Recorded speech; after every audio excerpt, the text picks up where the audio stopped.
Azərbaycanla Ermənistan arasında imzalanması nəzərdə tutulan sülh müqaviləsi ilə bağlı razılıq əldə olunsa da, şərti sərhəddə son günlər təxribatlar baş verir. Mövqelərimiz ara-sıra erməni silahlı birləşmələri tərəfindən atəşə tutulur. Təbii ki, bəzi qüvvələrin bu su bulandıran əməllərinə adekvat cavab verilir və ordumuz əməliyyat şəraitini nəzarətdə saxlayır. Lakin Ermənistanın bu cür davranışları bəzi sualları ortaya çıxarır. Onlar həqiqətən yeni müharibəyə mi hazırlaşırlar? İndiki halda Azərbaycana qarşı hücuma keçmək və geniş miqyaslı hərbi əməliyyatlara başlamaq nə dərəcə realdır?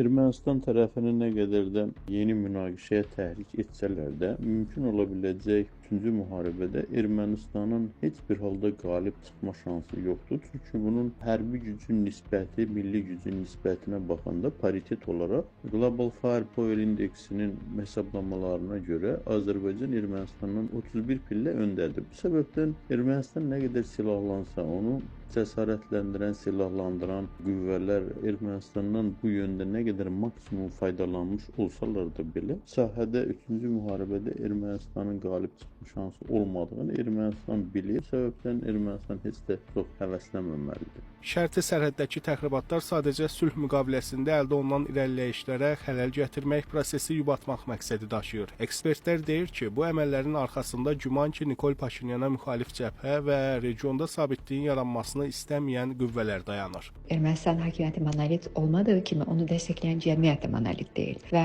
bir neçə qrup var orada. Necə ki, Ermənistan hakimiyyətində Amerika Birləşmiş Ştatlarındakı erməni lobbisinin təsir əhatəsində olan siyasi qrup, Rusiya lobbisini, yəni Rusiyada yaşayan ermənilərin təsirinin altında olan, o lobbi qrupun təsirinin altında olan siyasi qrup, eləcə də Avropa Birliyi və digərləri. Bu ölkələrdə fəaliyyət göstərən lobbi qrupları, erməni lobbi qrupları sülh prosesinin əleyhinədirlər. Kənar dairələr öz maraqlarını təmin etmək üçün məhz ümumi gedən prosesə sabotaj etmək və bu prosesdə özünün maraqlarını təmin etmək kimi təşəbbüslərdə bulunurlar və bu günlərdə Azərbaycan sərhədində Ermənistan tərəfindən törədilən, istənilən təxribatları da bu kontekstdə dəyərləndirmək lazımdır.